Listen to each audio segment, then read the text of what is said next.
Prior to the blockade of Naboo, Sifo-Dyas sat on this council until we judged his ideas to be too extreme. How's it going, everyone? I'm Keegs, and today I want to talk about a Jedi Master that not many people know about, but his name gets brought up a lot, and he was actually an instrumental character and way more important to the overall story of Star Wars than I think a lot of people realize, and that is Jedi Master Sifo-Dyas. Now, a lot of his backstory can actually be learned in the Dooku Jedi Lost book, so if you want a little further insight into the character, then that's a good place to start. Sifo-Dyas was born on the planet Minashi in around 102 BBY, and he was discovered by Jedi Master Sheriff Moata, and then he was taken back to the Jedi Temple on Coruscant and placed in the youngling initiate group known as the Hawkbat clan. That clan was actually led by Jedi Master Tera Sinube, who we know from the Clone Wars animated series, and a little more unfortunately, we know him from the Obi-Wan Kenobi show. In this group, though, Sifo-Dyas would meet a very young Dooku, and they would become really good friends.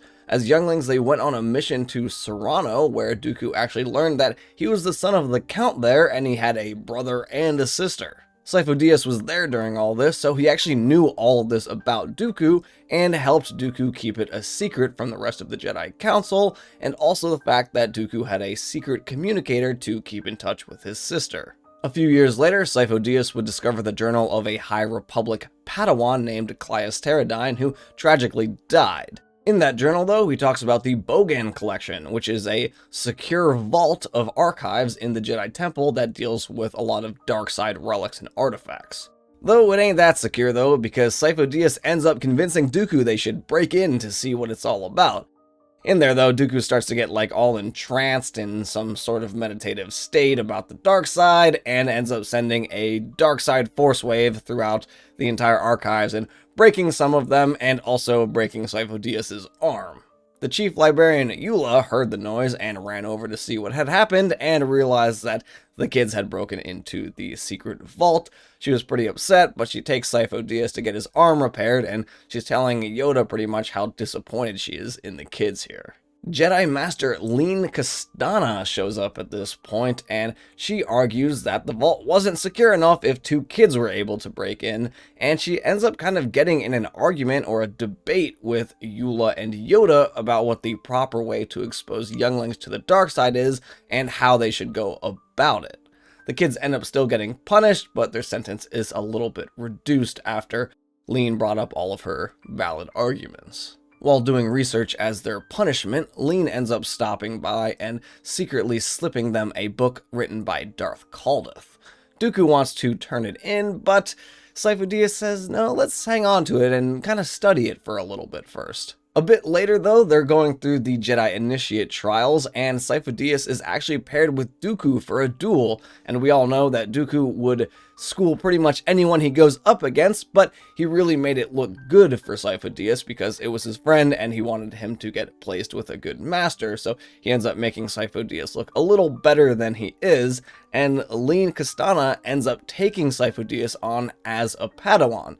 That being said, Dooku was really hoping to get Lene as his master, but that led to a little bit of frustration on Dooku's part. Now's where I think things start to get really interesting, though, for Sifo-Dyas, because I think Lene Kostana ends up doing some really shady things to Sifo-Dyas, and she exposes him to the cosmic force and ends up opening his mind. Now, with this enlightened state that Sifo-Dyas is in, he starts to get these really horrible and vivid visions, and instead of kind of trying to manage them, Lene ends up hiding them from the Jedi Council and thinks that she can manage them on her own without anybody's intervention, and I think really she just didn't want to let the Jedi Council know that she was messing with all these dark side powers, especially with a Padawan. A few years later in 82 BBY, Dooku's communicator with his sister is discovered, and he ends up making a deal with the Jedi Council that he will give up his communicator if he's allowed to go to his mother's funeral on Materno. Now, Lene and Sifo-Dyas are already headed that way, so Lene convinces the council that, hey, let's let Dooku tag along because we're on our way anyway, and I'm a Jedi Master and I can look after him for a while. While there, they learned about a smuggling ring on Asusto, and they decided that they would kind of take care of it while they were there, but they ended up being led into a trap, and they got stuck, and they started seeing all these horrible dark side visions, and they were basically trapped, and Dooku had to fully tap into the dark side to get the power, and essentially he used Force Lightning to kill all of their captors around them and set them free. Unfortunately, Dooku at this point was really into the dark side, and he couldn't really pull himself back. Lene and Sifo-Dyas used some of their experience with this to teach Dooku an ancient binding ritual that would pull himself back to the light side and refocus him. Now, after they were able to do that, Dooku was still having, I think a little bit teetering on the edge. He was definitely leaning more towards the dark, but still kind of in the light at this point. But Lene basically just begged them not to tell the Jedi Council that she exposed these two Padawans to the dark side. So again, more questionable decisions by Lene Kostana. A bit later, Sifo-Dyas was knighted, and his visions, unfortunately, were getting worse and worse. Lene, his master, was the only person that could really quell those visions and kind of calm him down, so she said that even though you're not my Padawan anymore, I'm going to stick with you and we can work together on all of these future missions because I know how to deal with all of your problems, essentially. And honestly, they went on so many missions, they hardly ever returned to the Jedi Temple, and I think a lot of those missions were pretty much under the table, and the Jedi Council didn't have a great grasp on what those two were doing together. Well, I don't know about you, but by this point I am getting hard groomer vibes from Lene Costana, and while I don't think she was a Sith Lord, I think she was heavily corrupted by the dark side at this point, and she keeps dragging her Padawan through these dark side areas and exposing him to things that kind of intensify his Force visions, and she can learn things through his visions. So I'm not exactly sure what she was trying to gather or learn, or if she truly was just trying to study the dark side, but essentially she was sacrificing her Padawan to kind of learn and venture further into the dark side. But anyways, many years later in 42 BBY, Lene and Sifo-Dyas were asked to accompany Count Dooku back to Serrano, his home planet, to quell a coup that was happening at the time. Even though this was forbidden by the Jedi Council, they decided to go once again under the radar, no surprise. Sifo-Dyas starts having really bad visions when they get there of a crowd of people chanting Dooku's name, and that really upsets him, but this is the first time that Dooku has really seen these Force visions and how bad they've gotten. He knew Sifo-Dyas was getting these visions, but he didn't realize the extent to which Sifo-Dyas was experiencing these visions and how vividly. Dooku ends up learning that it was his brother that was behind the coup, and he ends up killing his brother and taking the mantle of Count, leaving the Jedi Order entirely. Now, Lene is actually pretty disappointed at this point that Dooku left because she felt like he had a lot more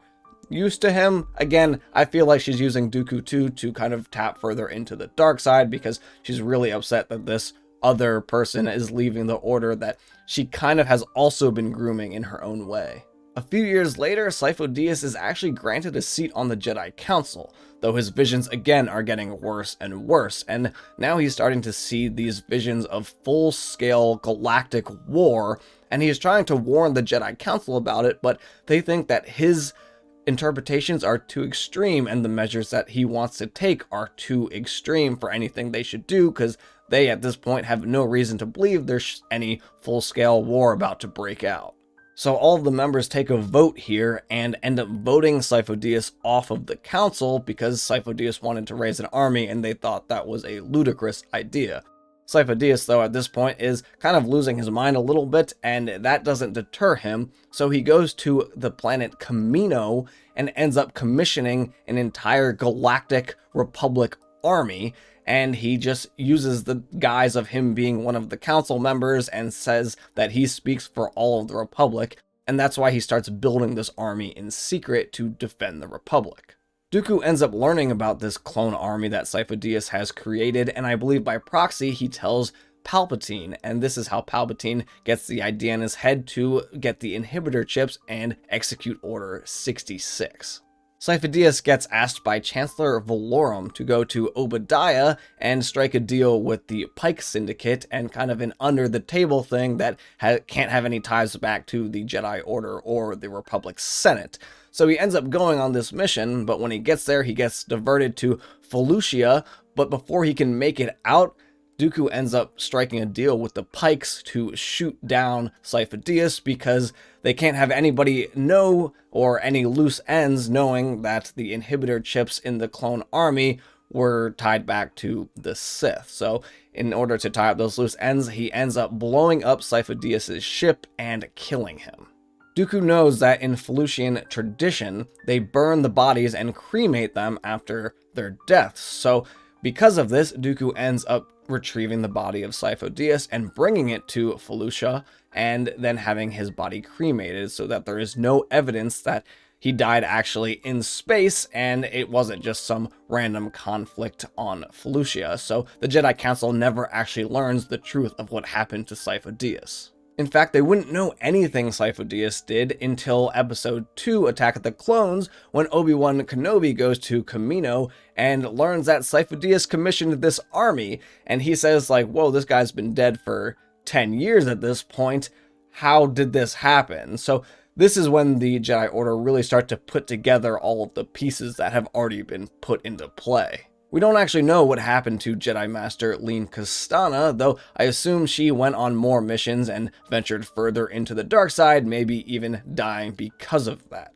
We can clearly see here, though, that how the visions that she gave Sifo-Dyas really was a catalyst for the entire Galactic Republic war, and maybe it was a good thing, maybe it wasn't. It's hard to tell, because if Sifo-Dyas hadn't created that army, the Republic would have had virtually no defenses against the Separatists. So in a way, he ended up saving the Republic for at least a very short amount of time, but he also enabled Palpatine to take out the entire Jedi Order and assume total power in the galaxy. I really feel like Sifo-Dyas wasn't a bad person, but was just so heavily manipulated by the dark side from both his master, Lene Kostana, who drug him through all those dark side missions, and through his best friend, Dooku, who ended up falling into the dark side and killing him to take over the army that Sifo-Dyas had commissioned. I mean, really, I think Sifo-Dyas was the first real victim of the Clone Wars. I hope you were able to learn something new, though, and why Sifo-Dyas was such an instrumental part of the Clone Wars, and really why Palpatine ended up rising to power the way that he did. I'm Keegs, though, and I will catch you all next time for some more Star Wars content.